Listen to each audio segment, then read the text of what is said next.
রিফাত আর Niloy road সাইডে আড্ডা দিচ্ছিল। হঠাৎ নিলয় বলল, একটা ছবি তুলিস তো। রিফাত মোবাইল বের করে ক্লিক করল। স্বাভাবিকই ছবি হলো মনে হলো। বাড়িতে এসে রিফাত গ্যালারি খুলল, কিন্তু পরের মুহূর্তে তার হাত কাঁপতে শুরু করলো। ছবিতে নিলয় ঠিকই দাঁড়িয়ে আছে, কিন্তু তার মুখটা 180 ডিগ্রি উল্টো দিকের দিকে ঘোরানো। চোখ দুটো যেন রিফাতের ভেতর তাকিয়ে হাসছে। রিফাত ভয়ে ছবি ডিলিট করতে যাচ্ছিল, ঠিক তখনই নিলয় ফোন করল। ফোনের ওপাশে নিলয়ের কণ্ঠ, কিন্তু অদ্ভুত ঠান্ডা। ভাই, ছবি কেমন হলো?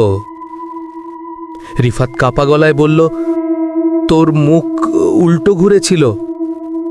নিলয় হেসে বলল, আমি তো তখন তোর পিছনে দাঁড়িয়েছিলাম, তুই কাকে ছবি তুললি? কল কেটে যায়।